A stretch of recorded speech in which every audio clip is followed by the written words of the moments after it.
All right, let's play detective. Today, we're diving into a real financial mystery that took place back in 2025. It was a year that left a ton of crypto investors scratching their heads, but if we can crack this case, it gives us a really powerful strategic map for 2026. So let's start with the big question at the heart of it all.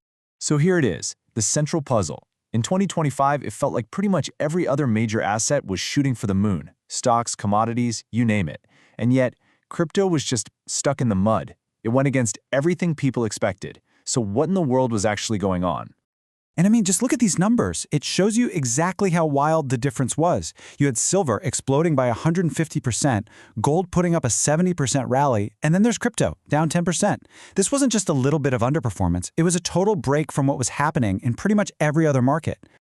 Okay, so our investigation begins with the first major clue. You see, the big story of 2025 wasn't just about what was going up. It was about where the money was coming from.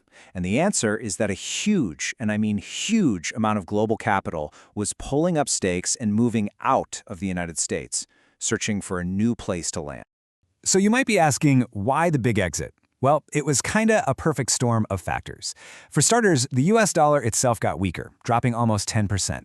On top of that, you had real worries about new trade tariffs and this growing feeling that maybe America wasn't as reliable a partner as it used to be. And all this was happening just as a powerful news story was catching fire. The idea that emerging markets were the place to be. And here's the thing.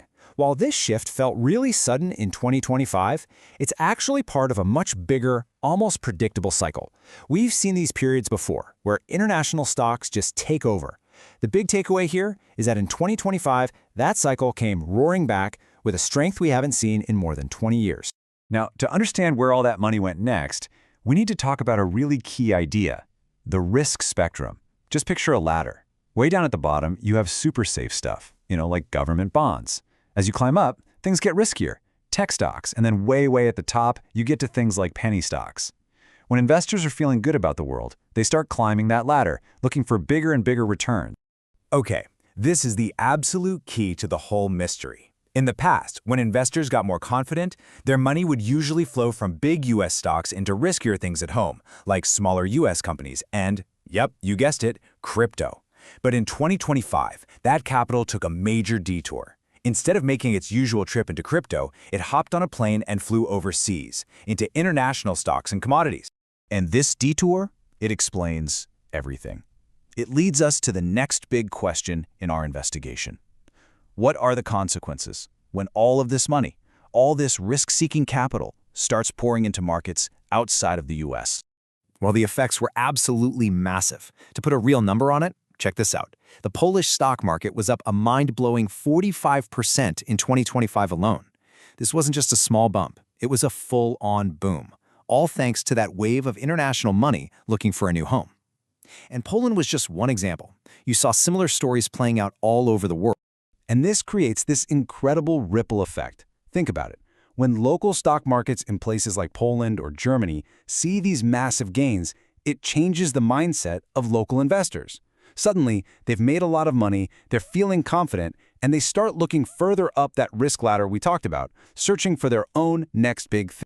And what they decide to buy is really fascinating because it's so different depending on where you are. A European investor, for example, is probably thinking about the new MiCA regulations and ESG concerns. They might lean towards well-known large-cap coins like Ethereum or Solana on a regulated exchange. But a South Korean investor, often a much higher risk appetite there, they might go hunting for obscure, small-cap altcoins, looking for that 100x potential. So, seeing all this new international interest, a lot of analysts are pointing to one specific chart as proof that a new altcoin season is about to kick off. It's called the others.btc chart. But here's the twist in our story. This clue might be a red herring. I mean, at first glance, the chart looks like it's hit rock bottom and is just coiling up for a massive explosion. The easy conclusion, the one everyone's jumping to, is that a huge altcoin bull run is right around the corner. But, in any good investigation, you have to look closer at the evidence. What if this chart is actually telling us a completely different story?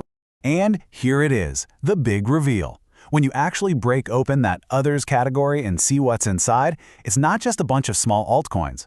A bigger and bigger piece of that pie is actually made up of stablecoins and tokenized assets. Digital versions of real-world things like gold or even stocks. This changes the entire narrative. The hidden story, the real theme for 2026, might not be a wild, retail-driven altcoin mania at all. Instead, the quiet giant that's actually driving this chart is the institutional-led growth of tokenization, the process of turning real-world assets into tokens on a blockchain.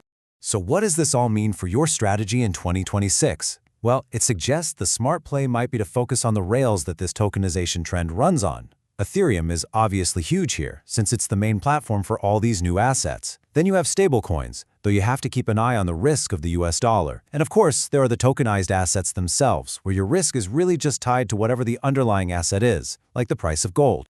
Now, if we zoom out and look at the big picture, we can start to see a potential roadmap for the next few years. 2026 looks like it's going to be all about these tokenization and stablecoin themes.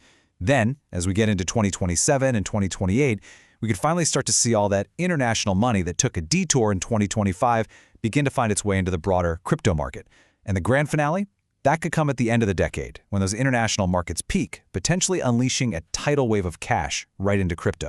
Which leaves us with one last big question to think about. What if the massive crypto bull run that everyone's been waiting for isn't actually late? What if it's just been patiently waiting for the world's capital to finish its long, winding journey around the globe before it finally shows up at crypto's front door? Thanks so much for digging into this with me. Thanks for watching. If this helped you, please like the video, subscribe to the channel, and tap the bell to get notified when we post new ones.